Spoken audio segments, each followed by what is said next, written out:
માંજલપુર વિધાનસભાની પેટા ચૂંટણીને લઈને મતદાન શરૂ થઈ ચૂક્યું છે। યુવાનો, મહિલાઓ, વરિષ્ઠ નાગરિકો તમામ મતદારો પોતાના મતાધિકારનો ઉપયોગ કરવા માટે પહોંચી રહ્યા છે। સ્વર્ગસ્થ ધારાસભ્ય યોગેશ પટેલના નિધનને લઈને આ બેઠક ખાલી પડી હતી ને જેના માટે આજે મતદાન યોજાઈ રહ્યું છે। લગભગ જ્યારે 2 લાખથી વધુ મતદારો પોતાના મતાધિકારનો ઉપયોગ કરવાના હોય ત્યારે ચૂંટણી પ્રક્રિયા શાંતિપૂર્ણ માહોલમાં યોજાય તે માટે પોલીસનો ચાપતો બંદોબસ્ત ગોઠવવામાં આવ્યો છે। આ સાથે ચોમાસુ માહોલ છે, વરસાદી માહોલ છે, ત્યારે ચૂંટણી તંત્ર દ્વારા આ વરસાદી માહોલમાં પણ ચૂંટણી યોગ્ય રીતે યોજાય તે માટેની તમામ તૈયારીઓ મંડપની વ્યવસ્થા પણ કરવામાં આવી છે।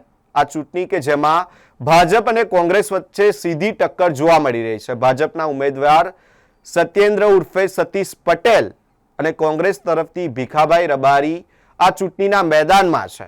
ત્યારે આજે તમામ મતદારો લોકશાહીના પર્વમાં ભાગ લેવા માટે ઉમટી પડી રહ્યા છે અને ચૂંટણીનો માહોલ જામેલો જોવા મળી રહ્યો છે।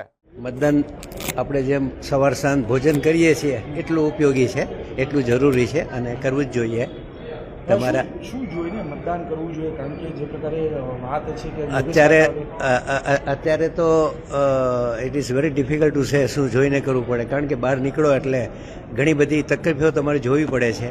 એટલે જે પણ આવશે એને આપણે અપીલ કરશું કે ભાઈ તમે આ પરિસ્થિતિનો સુધારો કરો। મતદાનનો ઉપયોગ કર્યો છે એ અમારા જે ધ્યાનમાં છે એ આવે એટલે અમને બહુ ખુશી થશે અને અમારા કામ થશે એમ અમને આનંદ થશે। આટલી ઉંમર છે તેમ છતાં પણ સવારે 7 વાગે આવીને મતદાન કર્યું છે, શું લોકોને અપીલ કરશો?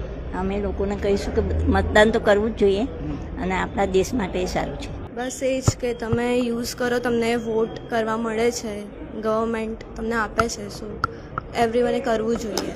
મતલબ બધાને ખબર જ છે કે કઈ ગવર્મેન્ટ શું કરે છે। સો શું લોકોને ખાસ કરીને આપના જેવા યુવાનો શું અપીલ કરશો? બસ એ જ કે કરો, મતદાન કરો તો એટલું સારું છે, જેટલું કરશો એટલું તમારા જ માટે છે ગવર્મેન્ટ।